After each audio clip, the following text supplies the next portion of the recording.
going on there, guys? Missy Mimi's here, jumping in for the Earthmaster. It is Thursday, April 29th, 2021, about 8:56 a.m. West Coast time. Taking a look at the earthquakes popping off here off the coast of Oregon today in the Blanco fracture zone.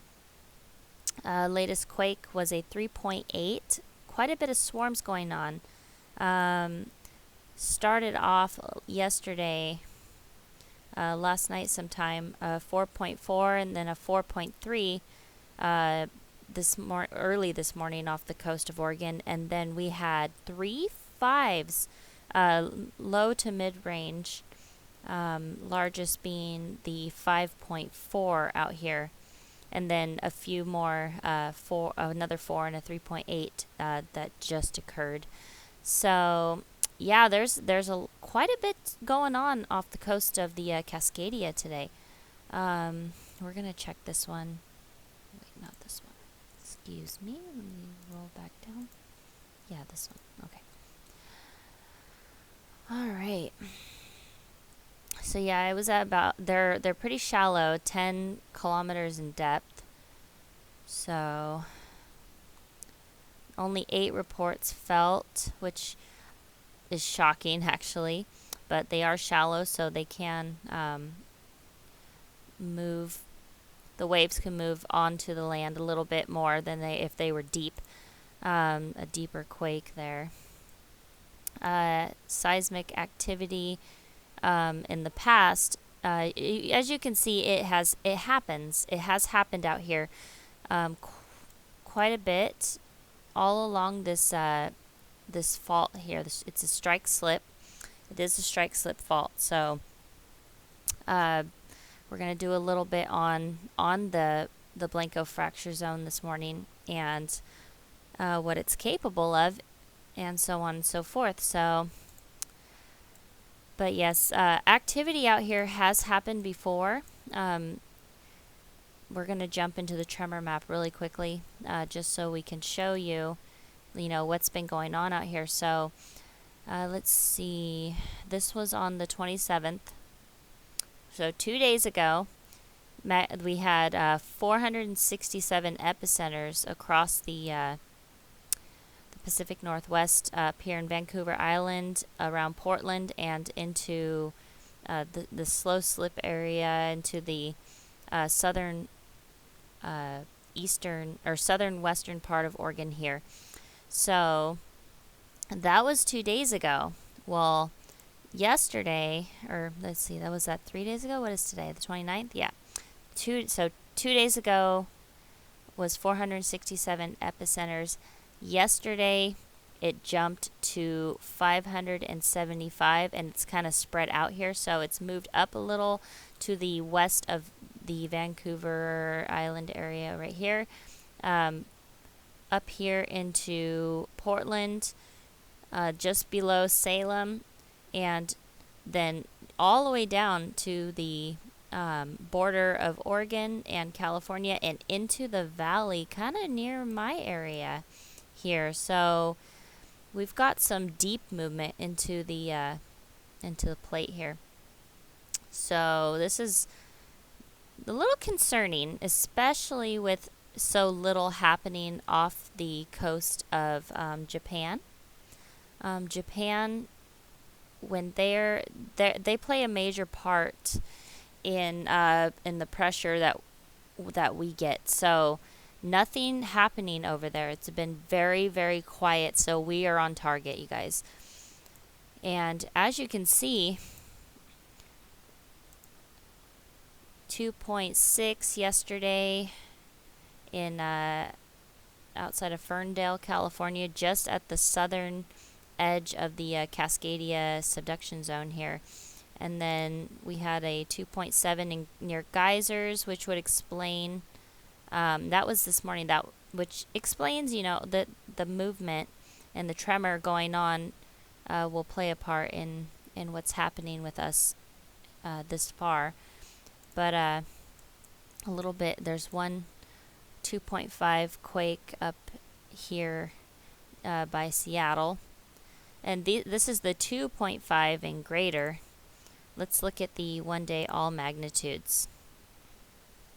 So still very quiet in the Cascadia here. Still very quiet. Not a whole lot going on as far as a bunch of quakes. So got those swarms here, and then California is seeing quite a bit of microquake activity and so on out here.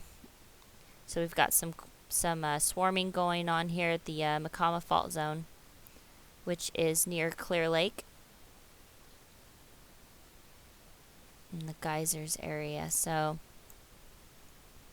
quite a bit of microquake activity going on there. Some little swarms going on here.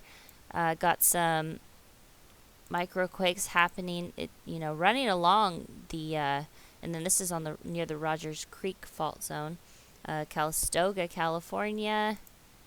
Let's see, and then we had some movement over here, microquake activity in the bay, along the San Andreas Fault Zone here.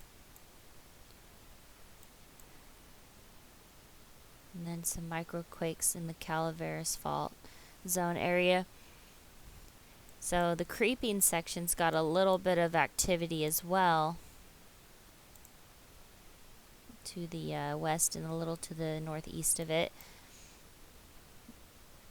There's a lot of query blast stuff going on out here today or yesterday, and then there was another up here, so it's very interesting. Still some movement, possible aftershock activity in the Ridgecrest area, happening just north of the Garlock Fault.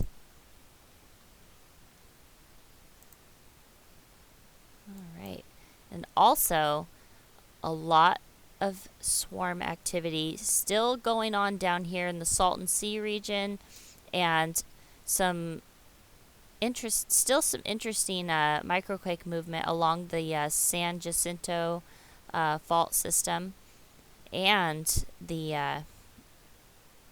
Elsinore fault. Let's see, the most recent still microquake there, 1.3, 0.8. Having some swarms down here at the very end of the just near the Elsinore fault system, and west of the Imperial Valley or Imperial fault system. So Octilio is having, California is having some swarms, and then Salton Sea region is having some swarms. So just a whole lot going on here. Some little bit of swarm activity there also, just slightly east of the southern end of the San Andreas Fault. So another quarry blast. Woo, a lot of those happening. It's very interesting to me. Let's see, 1, 2, 3, 4, 5, and then one up there, 6, maybe 7. Wow. Whole lot of quarry blasts. It's very strange. Let's see, Nevada still moving, still some aftershock activity following that larger quake near Tonopah, Nevada. I think it was last year before. I think it was last year, if I remember correctly. Some movement out here in Utah. Idaho is still seeing some small swarm activity near the Sawtooth Fault, and just north of it, some microquake activity.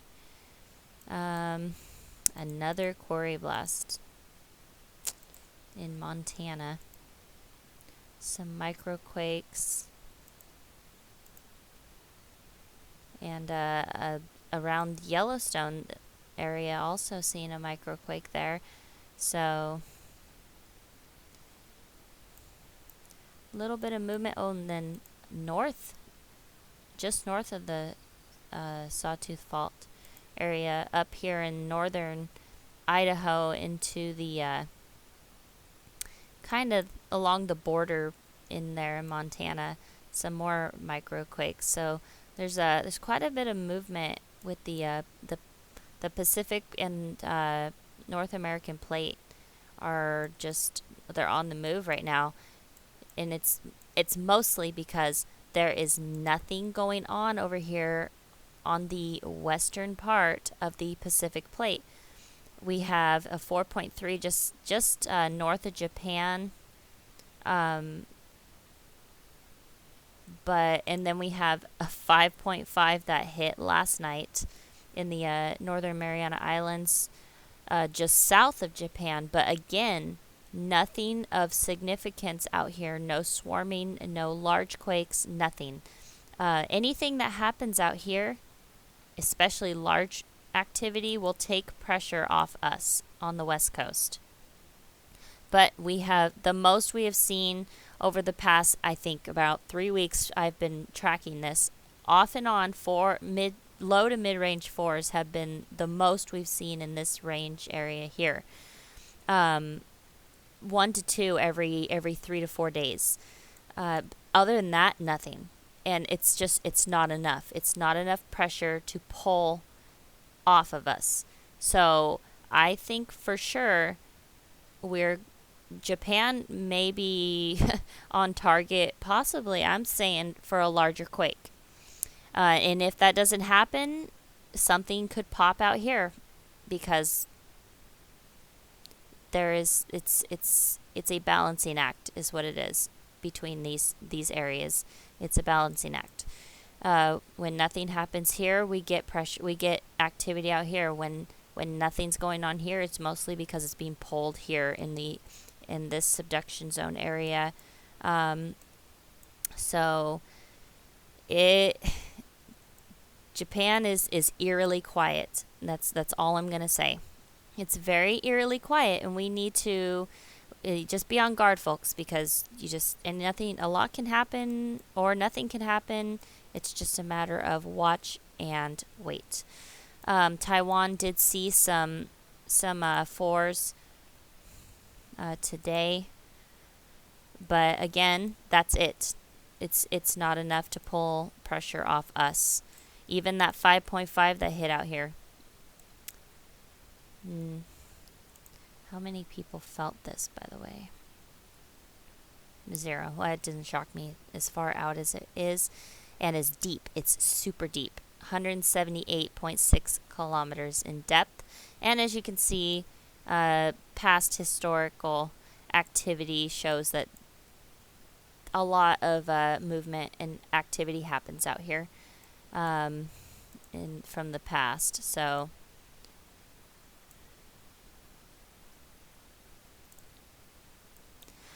but like I said, there's not a lot going on this side of the plate. There really isn't. Couple 4s. Couple 4s in Indonesia region. This is just an aftershock following that large quake that happened out here in India. I think it was day before yesterday. Little 4.1 in Afghanistan. Other than that, not a lot to talk about on this side of the plate. We are seeing some swarming, some 5.0 activity. Yeah, so following that 5.9 that hit yesterday on the Kermadec Islands region. So let's see here.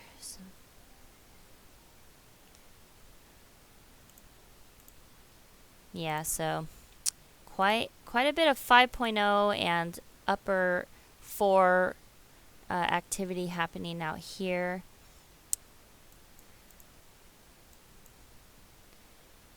Near the Kermadec Islands, and then there was a 4.6 and another 5.4 off the coast of Auckland in Gisborne, New Zealand.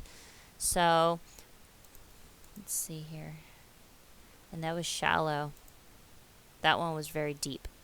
So there hasn't been a lot of super large activity out here either. Usually you see them larger deep quakes within this region of the Hikurangi subduction zone areas along the New Zealand coast. So in Tonga was seeing another 5.0. So just not a lot to talk about on the western part of the Pacific Ring of Fire. So let's see, Hawaii still got some activity going on here. Still deep movement here. It's not super deep, but deep enough. It's most likely magma movement, especially with the activity going on in Mauna Loa area. So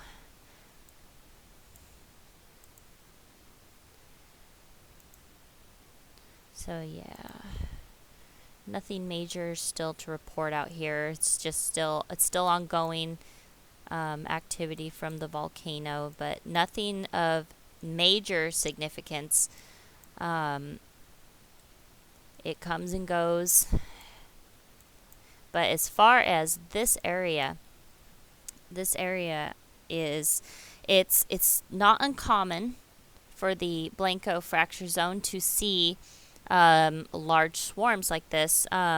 It's also known as the Blanco transform fault zone, and it's a right lateral transform fault zone, and it runs along the northeast of the coast of Oregon, along the Pacific Northwest, and it extends down. It extends from the Gorda Ridge and in the south to the Juan de Fuca in the north. So let's see here. It doesn't want to do what I want it to do sometimes. It kind of lags a little bit here. So here's the Juan de Fuca Ridge there. So it extends from the Gorda Ridge up into the Juan de Fuca Ridge here. That 3.8 has been upgraded to a 3.9 off the coast of Oregon. That just happened not too long ago. So still some activity going on in there. If there's anything larger that happens in this zone, or more fives popping off, then we'll definitely be back on later for that. But as far as the Blanco transfer fault zone goes, it is approximately 350 kilometers in length, and it varies in width between 20 to 75 kilometers. Let's see, it starts about 150 kilometers off the Cape Blanco areas and extends northwest about 500 kilometers off of Newport. So it does consist of a series of deep basins interrupted by transform faults. The western part of the fracture zone from the Cascadia Depression to the Juan de Fuca Ridge moves at about 1.4 centimeters per year. The eastern segment from the Cascadia Depression,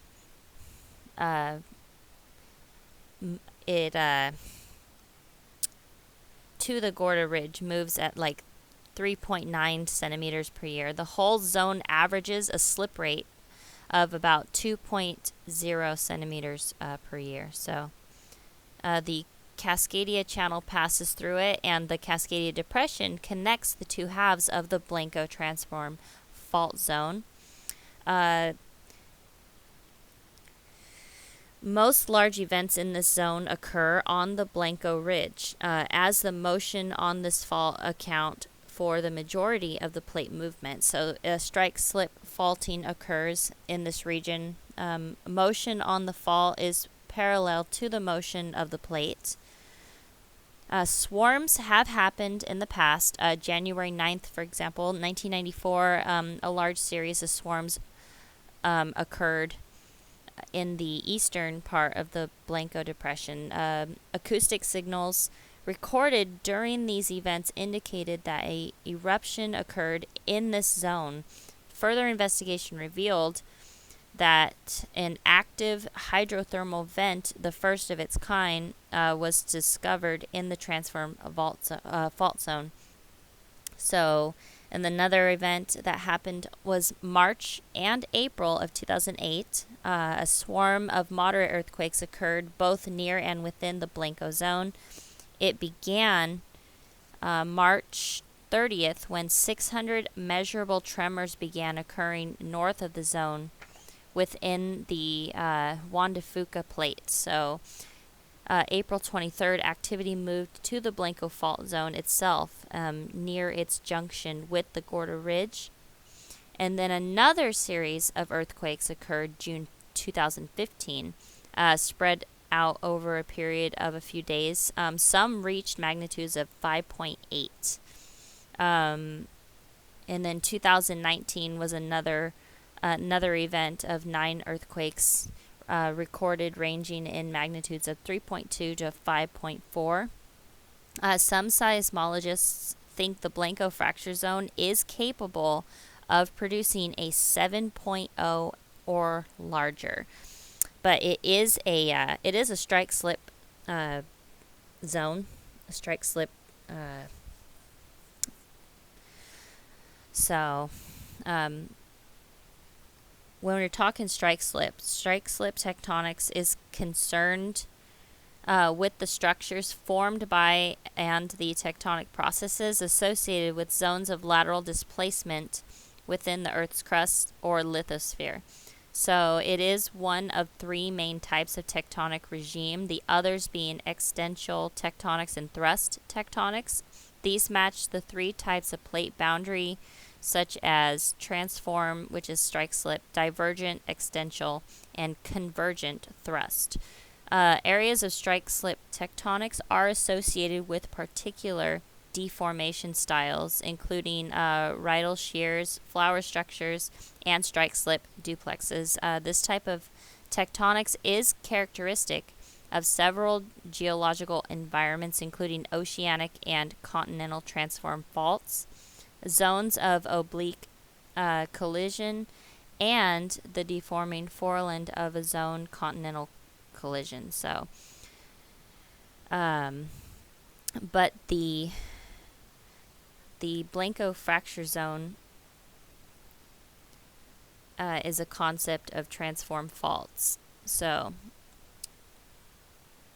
but yeah, it's a northwest striking system of a strike slip fault, and associated pull apart basins that form a right lateral transform fault zone along the southwestern margin of the Juan de Fuca plate. So, in strike slip categories are greater than 5.0 millimeters per year. So, it being a strike slip system, they are capable of producing larger quakes as well. But it's something to be concerned with, as there isn't really much going on within the Cascadia, and the Tremor is showing a pretty decent slow slip event here. So just be on guard, folks. If anything else happens, any more 5s pop off here, or larger, we will be back on. Or if any major events happen, for sure. But as far as movement goes, the West Coast is on target, and the western part of the plate is the Pacific plate is very quiet. So unless something large happens, like I said, outside of Japan or within that region at all, we're still going to continue with our activity out here on the West Coast. So be on guard, folks. We will be back shortly, possibly for another update later. Please share this video. Help us get this out. So I'm not sure if there's going to be a notification for this. Earthmaster's been streaming quite a bit, so if you see this video, please share it and get it out there so that we can keep people aware and on guard of everything that's going on. So yeah, I'm going to end this video, and we'll be back later, and like I said, we'll be back on immediately if anything serious happens, any large movement, any large quakes anywhere. So have a good day, you guys. Have a good night, have a good morning wherever you are tuning in from, and we will be back later. Have a good day. Peace out. Stay safe out there.